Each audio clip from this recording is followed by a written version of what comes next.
Today we will start the next program, N Wealth. Just like relationships, wealth is also your extension. How you feel about you, please understand. You are going to constantly earn something. If you are conscious, you will earn wealth. Otherwise, you will earn poverty, that's all. But you are going to be earning something. People ask me, why a Swami should teach about earning wealth? What you believe inside you directly affects whether you are wealthy or poor. There is a study done in US by Ohio State University which proves your religious belief directly affects your wealth. Basically, what you believe as life or you directly affects whether you are rich or poor. The ideas you have about wealth, the research proves that Jews are more wealthy, 3 times more than average. Based on their beliefs, whether you make money or not, whether you wanted to stay poor or make wealth, differs. The research, we will work on the concepts of money engram. Put your pen to paper without thinking. Just write whatever comes to your mind about money. Keep on writing. This will help you identify your thoughts and conversations about money. What do you think is your basic root thought, trend or conversation about money? Do you see how it runs your relationship with money? What were the first thoughts and conversations you had about money, finance in your life? Recollect your childhood incidents where you first had an experience about money. Third, what are the wounds that got created in your relationships because of the money engrams? Describe vividly the incident, how the relationship broke, and the impact it has had on you and others. Start penning down. Karna and second is Raja Bhoj. Because they will not give anything, whatever people ask they will give you. So you should be rich enough that somebody asks you or friend asks for help and you don't have to say no just because you don't have money. Money can buy comfort and security for old age. Money cannot buy love, but it can buy comfort for your love. Money can let you pursue your spiritual goal. I always wanted to become like a millionaire so that I can give that million to my family. And I said, my karma is finished with you, and I can do whatever I want. So money brings liberation. Money brings liberation. Then But come on. Anyway. Second answer. Yeah, when I was young, I wanted to buy chocolate, and I did not have money. And I asked my mother, and she said no. Then I knew where she keeps the money. And in like 1965, $10 was a lot of money. I took that 10 rupees and went to the store. And that lady said, "You stole money from your home, let me call you police." That day I ran like anything and came back and put the money back. You put the money back? Yeah. Because you heard about police? Yeah. And then I collected some money in my money pot. And my father needed some money and he took the money out. After that I thought, saving money has no use. Just spend it. All right. And that's what I had become. But I need help on something here. My mother, I really loved her so much. I was a sick child from the birth. I had asthma. So I was always, I could not do much. So I was stick to my mother. And for longest time, like I loved her, but she was so generous. Uh, We are family of 6 brothers and sisters, uh, but we will always have 10 people in home. Because whoever cries that my son doesn't have good education in the village, my mother will say, okay, bring him to city, and that's how, like 18 people in their lifetime, they stayed with us. And my father had a decent job, but nobody can afford that kind of and generosity. generosity. And generosity to the extent that she will borrow money if somebody else asks and she doesn't have. My father used to do this job, same thing. Let me tell you, my first conversations about money. At the age of 3, as I think I told this story, I had a Ganesha gifted by my father, and all my family, friends, everybody gave me money because of 3rd birthday.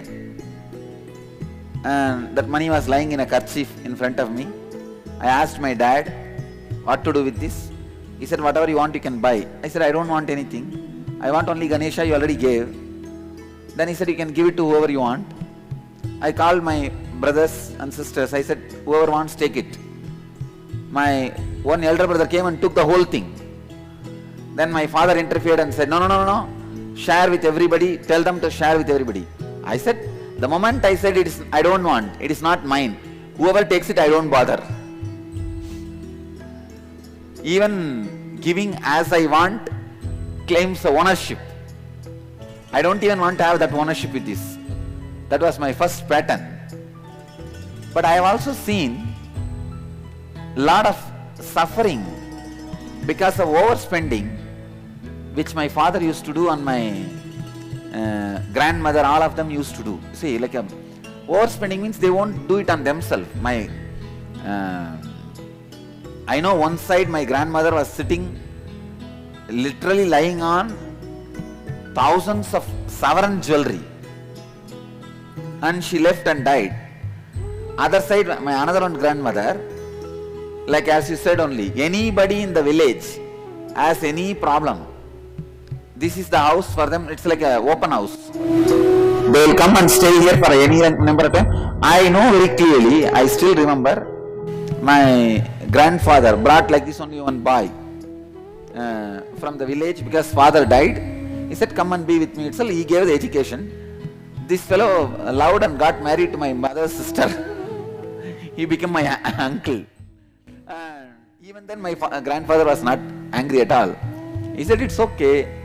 And he never stopped this habit of bringing, if somebody becomes helpless or orphan, he will always bring them.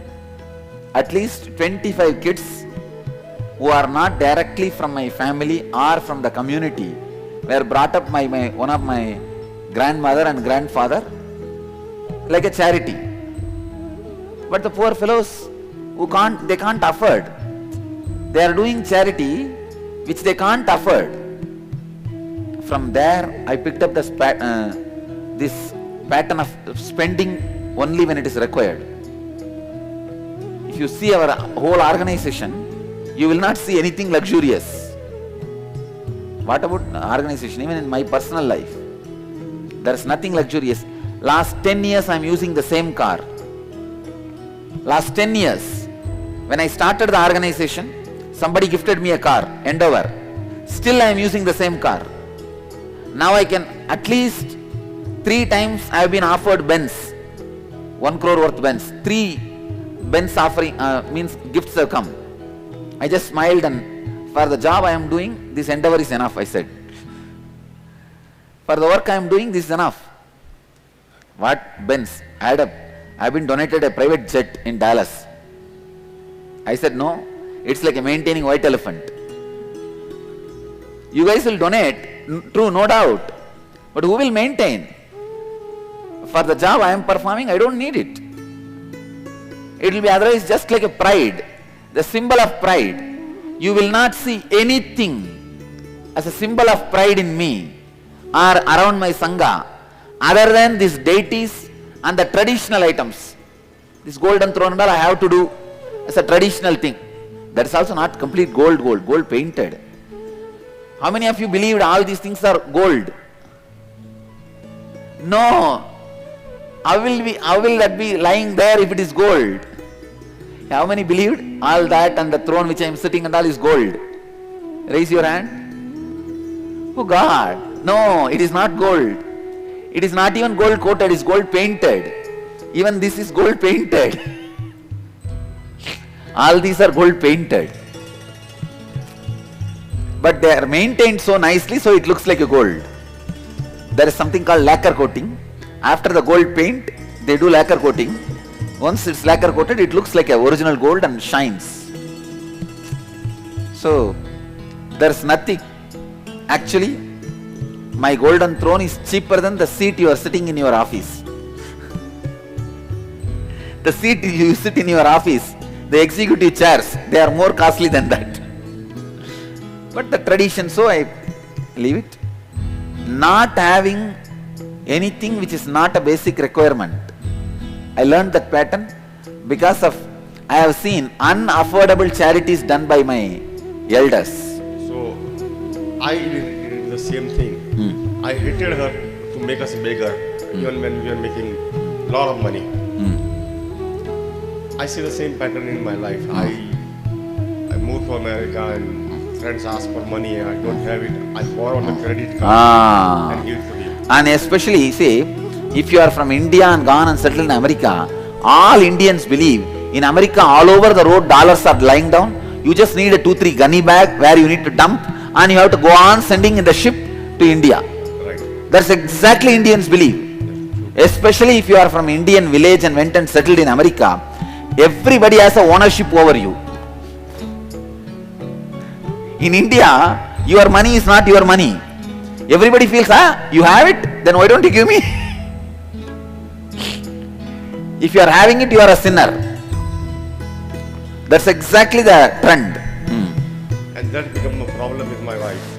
Because we both are Gujarati, but I am from a farming community and she is from merchant community. And she, for her security is the most important thing. Vaishyas are totally different. Right, she is Vaishya and we are Patel, farmers. So there is a constant trouble in her heart. Very sure. I can understand. So this has created so many engrams basically regarding this program. Thank you. Come on. Let me listen to you. Give me the answer for the third question. I can't say that I have wounds about relationship, but in my marriage, I got married at age 15 and was a homemaker for quite a long time. So I began to see that money is a tool to control. And so when I got money is used as a tool in Indian families to control women. I strongly recommend all women to have your own money.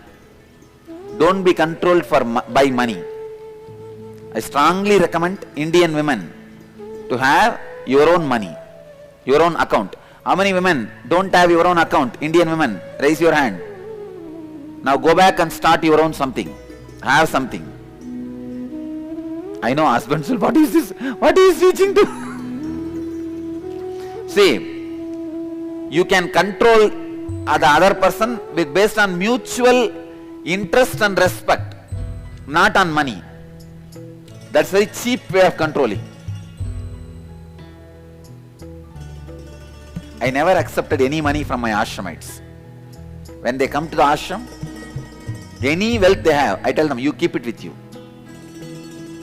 They offer it at my feet. I say, all right, as a spiritual vow, I accept it. But legally, financially, you possess it. Let it be with you. Because I never want to control them based on they don't have money. I wanted them to be with me as long as they have respect and love for me. If they want to do something on their own or if they want to leave, they have their money. Actually, I am working in the other way. Even for the brahmacharis and brahmacharinis, I am trying to now do some life insurance kind of a thing. Even if they leave for some reason, after 3-4 years, they will not stand in the road for food. They will have some safety. So never control any of your family members by not giving money to them. That shouldn't be the way of controlling. So at the time of divorce, obviously because he was in control, everything could be made to look whatever it is. And that left, that basically set a pattern for me for the future. I had already been going to getting education, and then I got jobs and all that. But because money was so important to sustain me, for instance, when I got badly injured also, I needed to work. So I continued to work, and my injuries continued to become very complicated. So my whole body structure is got some problem from top to bottom. So that's because of, if I felt that I had money, if I didn't have to work, I would have then taken time out to rest. So this creates so much of in-depth wounds.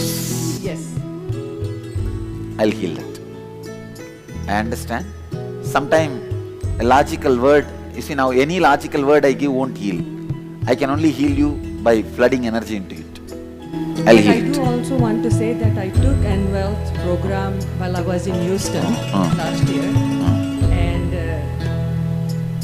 it gave me further more clarity and what I wanted. And since then, I moved to Jaipur last year, and I feel rich in my consciousnness. I have everything that I need. That's I want. it. And so money is no longer an engram for me. That's it. That is what is liberation. Let's gather for next session. Thank you.